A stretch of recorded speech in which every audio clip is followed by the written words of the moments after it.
전체 검사 생활 전체를 우리가 다 보지는 못했지만 힘없는 사람한테는 무고로 잡아놓고 억울하게 만들었던 사례들도 많이 발견이 되고요. MB와 같은 이들 힘 있고 빽 있는 사람은 풀어주기 바쁘지 않았나 이런 생각도 좀 들어요. 또 한편으로 작은 부분이라고 얘기할 수 있지만 본인에 대한 불이익은 조금이라도 용납하지 않는 행태도 있었다. 5만 원짜리 과태료도 꼬박꼬박 이의 신청해서 면제받는 이런 모습도 볼 수 있었는데요. 아까 다른 분들이 지적을 했고 후보자께서도 사죄하고 싶고 마음의 짐도 내려놓고 싶다라고 했던 가장 힘없는 사람을 잡은 사례, 잘 알려진 김순경 사건이 지금 대표적이거든요. 여기 보게 되면 부정확한 사체 감식 결과로 사망 시각을 추정하고 목격자 진술은 조작됐고 현장에 다른 김순경과 피해자의 것 외에 다른 혈액형이 발견됐는데 조사해달라는 요청도 여관 청소를 제대로 안 했을 수 있다며 묵살한 것으로 드러났다 이렇게 되어 있어요. 예. 뭐 가슴 아프고 지금이라도 사죄하고 싶은 심정이라고 이야기하는데 뭐 이 사례 하나를 가지고 후보자님의 검사 생활 전체를 뭐 부인할 수는 없겠지만 어쩌면 검사로서 무능했거나 아니면 아무나 잡아 서둘러서 종결하려고 했던 것 아닌가라고 하는 우려도 있는데 본인 생각은 어떻습니까? 그렇지 않습니다. 결과적으로 하여튼 억울한 사람을 만든 것에 대해서 제가 할 말이 없습니다만 그 당시에 그 사체 감정 결과는 그 국가수에서 그 피해자하고 그 억울하게 이렇게 기소된 분하고 같이 있던 시간이라고 명백히 그렇게 돼 있었고요. 그 다음에 또 다른 사람의 혈액형이 묻은 휴지는 그곳이 여관이라는 특성 때문에 그 부분이 쉽게 이렇게 어떤 제3의 사람의 것이다라고 그러니까 살인과 관련된 어떤 사람의 것이다라고 단정하기가 쉽지 않았고 그 다음에 혈액형 이외에 별로 특별히 나온 게 없었던 것으로 기억을 합니다. 그래서 그러면 예. 10명의 범인을 놓치더라도 한 사람의 억울한 사람을 만들어서는 안 된다라고 하는 게 형사소송과 그렇습니다. 수사의 기본 원칙인데 그 원칙을 혹시 어긴 것 아닌가 이런 생각이 들고요. 후보께서는 그때 뭐라고 얘기했냐면 경찰에서 자백 내용이 완벽하고 당시 상황이 범인이 확실하다는 판단하에 기소했다 이렇게 얘기하고 있어요. 김순경 사건 좀 분명하기 위해서 말씀드리는데 당시 김홍일 주임검사의 수사 지휘를 받고 있는 경찰은 김순경을 고문하며 자백 시 폭행 과실치사 송치하고 탄원서를 내서 집행유예 2개월 내에 나가게 해주겠다. 이런 말을 하면서 거짓 자백을 유도해서 자수서를 쓰게 했다. 그리고 폭행치사 협의로 검찰에 송치했다. 그러나 그에 따라서 이럼에도 불구하고 김순경은 김홍일 당시 주임검사에게 고문에 의한 허위 자백이라고 밝혔고 추사 수사를 요청하였다. 그러나 김홍일 당시 주임검사는 경찰이 적용한 폭행치사가 아닌 오히려 살인죄를 적용해서 재판에 넘겼다.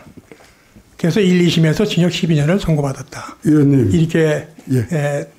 보고가 돼 있네요. 의원님, 제가 그 부분은 좀 말씀을 드려야 되겠습니다. 이따가 좀 말씀하시죠. 아니, 그러니까 제가 수사주의를 한 게 아니고요. 예. 저는 송치받아서 저한테 배당이 돼서 예. 조사한 것뿐입니다. 예, 알겠습니다. 그래서 그러니까 송치받아서 배당받았다면은 수사 지휘한 검사보다도 오히려 있습니다. 김순경이 얘기한 예. 그 고문에 의한 허위 자백이었으니까 추가 수사를 요청했다는 이것에 대해서 좀 더 신중하게 접근해야 될 거 아니겠어요? 직접 수사 지휘한 것이 아니라면은? 네, 전혀 저는 처음에 보통 검찰이 살인 사건이 나면 현장에도 가고요, 사체 검시도 하고 부검도 하고 나중에 구속영장 청구까지 합니다. 근데 저는 그 기간이 다 지나고 구속돼서 송치된 뒤에 저한테 수사하고 배당이 됐다 이거죠? 네, 배당이 돼서. 자, 그렇다면 오히려 예. 수사 과정이 자유롭기 때문에 예.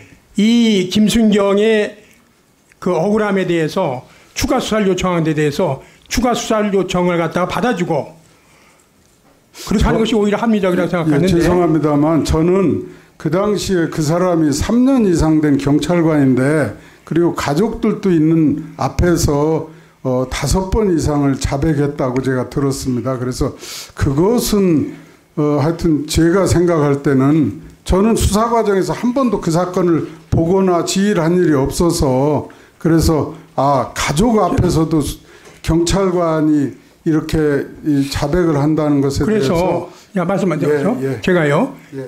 분명히 김순경은 고문에 의한 자백이라는 거, 그리고 거짓 자백이라는 걸 그 김홍일 검사한테 분명히 얘기했다고 그러거든요. 얘기했습니다. 그렇다고 한번 좀 의문을 갖고 다시 한번 재수해야 되니까. 그래서 의문을 가지고 저는 그런데 그럼에도 불구하고 경찰이 얘기한 폭행치사보다도 더 높은 살인죄를 적용해서 기소한 거 아니겠어요? 저는 부인이라고 봤기 때문에 살인으로 기소했습니다. 그리고 그 행위 자체가 저는 구성요건상 살인이라고 생각했습니다. 그렇게 그런 결과를 내고 김순경은 파면에 이르고 그 이후에 김홍일 검사를 승승장구하고 군장교하고 관계에 면하시고 60억 원의 자산도 축적하시고 너무나 분명하게 대응해서 참 이런 사회가 우리 사회입니다. 여기에 대해서 참 어떻게 되면 분노하기도 하고 어떻게 하면 안타깝기도 하다. 그런데만 다시 한번 드리겠습니다. 왜곡될까봐 다시 한번 말씀드립니다. 김순경 사건 저 보면서 너무 참 안타까운데 한 26살 청년 경찰관의 인생을 망친 겁니다. 근데 경찰이 수사했을 때 폭행치사였는데 왜 당시 살인죄 적용하셨습니까? 억울함을 수차례 호소했는데 제대로 조사하신 거 맞습니까? 제대로 검사 시절에 가혹행위나 협박하신 적 있습니까? 없습니다. 한 번도 가혹행위 없습니까? 없습니다. 협박도 없으시고요. 근데 왜 이거 살인죄로 적용하셨죠? 저는 수사 살인범이라고 생각하신 거죠? 살인 혐의라고 생각했습니다. 그 서모 씨 진범 아시죠? 압니다. 그 진범 몇 년형 구형하셨습니까? 본인은 직접 안 하셨겠지만 검찰에서는. 네. 그 당시 월간조선에 2004년 아마 대전 형사부장 하실 때 인터뷰 보니까 뭐 본인이 진범을 받으셨다 이렇게 인터뷰를 하셨더라고요. 그렇습니다. 근데 그 진범을 했지만 본인이 이제 기소하시거나 수사하신 건 아니시죠? 그렇지 않았습니다. 재배당했습니다. 근데 이 당시에 이 정말 억울한 김순경 씨는 징역 12년 선고받고 억울하게 복역하시다가 석방됐지만 진범은 7년 복역 후 가석방 되셨더라고요. 아주 모범수라고. 살인범도 모범수로 가석방 7년 만에 나올 수 있습니까? 그 부분에 법적인 정의가 아니죠. 제가 모르겠습니다. 그리고 나서 단 한 번도 명예훼손 고소했지만 정말 단 한 번도 불이익받지 않으시고 검찰 내에서도 징계받으신 적도 없으십니다. 그렇죠. 승승장구하셨죠. 뭐라고 첫마디를 띄워야 될지 모르겠습니다. 예. 그 후보자께서 김순경 사건의 그 사건 이야기만 들어도 어떤 심경이실지가 참 궁금하네요. 늘 안타깝고 미안한 마음입니다. 그 안타까움과 미안함을 왜 30년 동안 한 번도 실행해 옮기지 않으셨습니까? 저는 후보자하고 일면식이 없지만 너무 원망스럽습니다. 오늘 오후에 조금 전에 그 당사자인 김순경을 만나고 왔거든요. 그 30년이라는 세월 동안 얼마나 가슴에 원한과 한이 맺혀 있을까. 인사청문회를 준비하면서 그 당시의 사건들을 일일이 다 뒤져봤어요. 왜 그 당시에 김홍일 검사는 그 김순경의 절규를 왜 묵살했을까? 왜 그러셨습니까? 아까도 말씀드렸지만 저는 그 당시에 수사를 쭉 하고 본인이 부인했습니다. 저 검찰에 송치된 뒤에. 근데 제가 그렇죠. 부인했죠. 예, 부인해서 부인 조서를 전부 받았지만 그 당시에 제가 조사할 수 있는 여러 가지를 조사해 본 결과 저는 이 사람이 그 당시에 범인이구나 생각해서 기소를 했고 그 뒤에 제가 뭐 이런 얘기 드려야 소용없지만 1심, 2심에서도 전부 유죄 판결이 났었습니다. 어쨌든 저로서는 그 당시에 최선을 다했지만 1심, 2심에서도 유죄 판결이 나왔습니다. 그런데 결국은 마음입니다. 김홍일 당시 검사께서 한 공은 아무것도 없이 진범이 잡혔기 때문에 그 사람이 풀려난 겁니다. 만약에 진범이 잡히지 않았으면 무기징역으로 공소하셨더라고요. 그렇습니다. 구형을 무기징역을 했습니다. 그리고 징역 12년이 1심, 2심에서 선고됐습니다. 그런데 아까 후보자 뭐라고 하시는지 아세요? 예. 그 당시 나름대로 열심히 수사했다. 그 당시에는 그랬다 하더라도 예. 이 사건은 이미 대검에서도 이런 책자를 이례적으로 만들 수 있을 만큼 부적절하고 부족했던 사건이라고 얘기하는 거 아닙니까? 그러면 최소한 그 당시 나는 나름대로 한다고 했지만 어찌됐든 결과에 의해서 무죄 추정의 원칙에 의해서 한 번 더 의심하고 한 번 더 피해자의 절규를 제대로 들었어야 되는데 내가 그거 못했다. 지금이라도 당장 그 사람 앞에 가서 무릎이라도 꿇고 싶다. 그렇게 얘기하셔야 되는 거 아닙니까? 그렇습니다. 그런 심정. 그 당시에 피해자가 그러더군요. 아버지께서 그 당시 검사 나으리 찾아가셨다고. 같이 죽으러 가자고. 대통령께서 굉장히 존경하는 선배라고 알고 있습니다. 그리고 따뜻한 성품을 갖고 있다고 인사청문 요청서에도 써 있습니다. 어려운 어린 시절도 보냈다고 알고 있습니다. 이 피해자가 1심, 2심 가는 동안에 얼마나 많은 변호사비를 대야 했을지, 그것 때문에 집안이 얼마나 풍비박산이 났을지, 그것 때문에 화병이 돋쳐서 그 가족이 얼마나 힘든 시간들을 보내야 했을지, 그리고 그 이후에 본인은 해당 검사한테 단 한마디의 사과도 받지 못했는데 그 사람은 승승장구하면서 여기저기 텔레비전에 나오고 공직자라고 나서고 있고, 그거를 30년 동안 봐와했던 그분의 심정 한 번이라도 이해해 보셨습니까?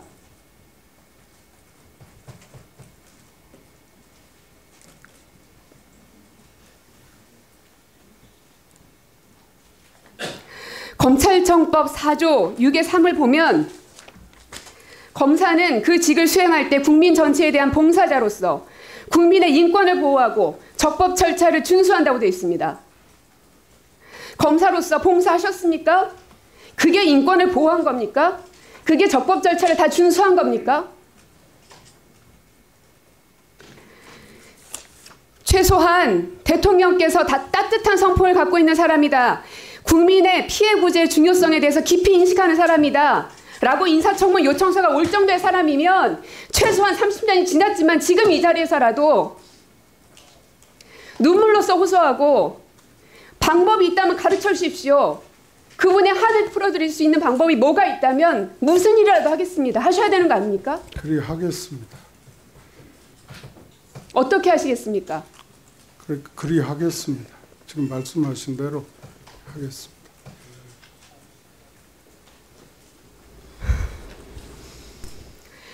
인사청문 요청서에 보니 또 이것도 있습니다. 수사 역량을 인정받고 있다. 이 김순경 사건은 힘없는 서민을 감옥에 평생 가둬놓을 뻔했던 사건입니다. 다행히 진범이 잡혔기 때문에 그분은 자유롭게 살고 있습니다. 반면 BBK 사건은 감옥에 평생 있어야 할 사람을 풀어줬던 사건이었습니다. 수사 역량을 인정받을 수 있다고 저희가 고개를 끄덕끄덕 하기가 너무 어렵습니다. 물론 검사 생활하는 동안 수없이 많은 사건들을 하셨겠지요. 그런데 이렇게 중요하고 살인사건이라고 명명되고 있는 이런 정도, 그리고 한 나라의 대통령의 자리를 논할 수 있는 이런 사건. 근데 그게 아닌 게 드러났어요. 근데 수사 역량을 본인을 인정받아 마땅하다고 보십니까?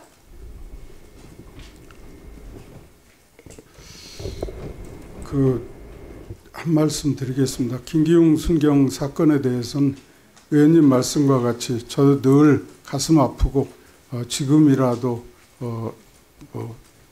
저 때문에 어려움을 당했던 일에 대해서 사죄하고 싶은 심정입니다. 피해자가 뭐라고 했는지 아세요? 예. 후보자께서 방금 하셨던 그 말씀을 언론에서 하셨는데 자기도 그거 봤다. 근데 나는 그 사람의 눈을 봤다. 하나도 진심이 묻어나지 않더라. 그게 한마디의 사과로 풀려지지 않는 30년의 원한인 겁니다. 알겠습니다. 김홍일 김영자님. 예. 김기웅 순경이 지금 뭐 하고 있죠? 김기웅 순경이 지금 어떻게 뭐 하고 있는지 알고 계세요? 모릅니다. 전혀 모릅니까? 예. 그 김홍일 그 김영자로 인해서 이 사람이 엄청난 그 피해를 받는데도 불구하고 그 사람이 지금 뭐 하는지도 모르고 있는 겁니까? 만나본 적은 있습니까? 접촉해 본 적이 있습니까? 그 사건 뒤에는 못 만나봤습니다. 그래서 과연 피해자에 대해서는 당시에 수사 과정에서 본 이후에 전혀 관심도 안 가지고 접촉도 안 하고 그랬단 말씀이시죠? 제가 현직을 떠나고 실은 이렇게 기회가 있으면 좀 보고 싶은, 그리고 또 지난 얘기도 하고 싶은 그런 생각이 있었는데, 실제로 요 근래는 개인정보 때문에 어떻게 제가 알아낼 방법이 없었습니다. 그런 노력은 하셨습니까? 아니, 제가 그런 생각은 늘 제가 보기에는 가지고 있었습니다. 여기에 보면은 그 당시에 김순경에 대해서 이 김홍일 당시 검사가 경찰이 여기한 폭행치사가 아닌 살인죄를 더 적용했다.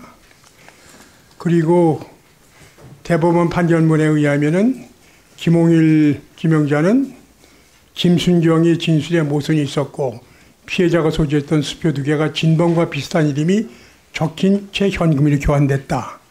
범행 현장에서 김순경과 피해자 외의 혈조가 족적이 나왔다. 이런 문제를 수사해달라는 김순경의 호소가 묵살됐다. 왜 이런 걸 다 묵살하십니까? 아닙니다. 우선 그 족적 2개는 그 당시에 너무 나중에 얘기하시고 지금 김순경을 저희가 만났거든요. 예. 근데 한 번도 사과한 적도 없고 진범이 잡힌 후에도 수사경찰의 잘못이지 내 잘못은 아니다. 그렇지는 않습니다. 이런 식으로 다 말씀하시고 그렇지는 않습니다. 그 이후의 접견 과정에서도 김순경을 수갑을 채운 죄로 접견했다고 그러더라고요. 그렇지 않습니다. 본인의 증언입니다. 예. 지금 가해자는 승승장구하고 피해자는 나락으로 떨어진 삶을 살고 이런 것들이 후보가 생각하는 공정한 사회입니까? 인생이 2번 살 수 있습니까? 그렇습니다. 2번 살 수 없죠? 예. 저는 늘 그 부분에 대해서는 죄송한 마음을 가지고 죄송하다면은 말로만 하시지 마시고 행동하셔야 되는 거 아니에요? 어떤 행동도 안 하셨잖아요.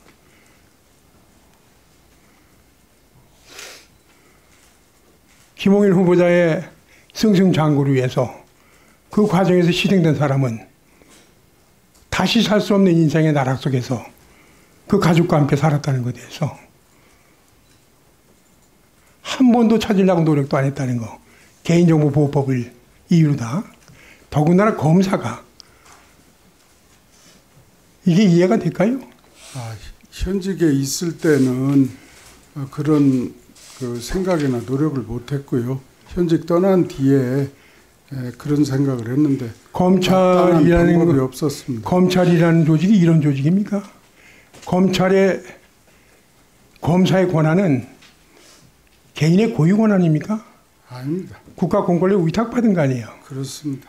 국가 공권력 위탁받아서 행사하면서 이렇게 한 인간을 2번 살 수 없는 인생을 파멸시킬 수 있습니까?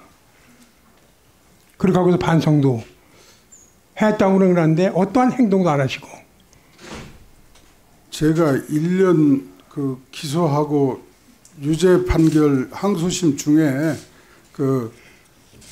관악경찰서에서 그렇게 검거됐다는 얘기를 해서 진범이 검거됐다는 얘기를 해서 제가 그 당시에는 뭐 절도 얘기만 한다고 그래서 철저히 수사를 하도록 했고 제가 나중에 직접 송치받아서 살인 사실을 전부 자백을 받아서 그렇게 억울함을 풀어주려고 노력을 했습니다. 하여튼 말씀을 그렇게 하시지만은 김홍일 후보 지명자의 처분으로 인해서 다시 살 수 없는 인생이 나라기 속에서 저기 했다는 거, 여기에 대해서 그 이후에 말로만 했지 어떠한 구체적 행동도 없었다는 거, 이것은 참 진짜 인간으로서 이래도 되나, 사람으로서 이래도 되나. 성당 열심히 나가시죠? 예.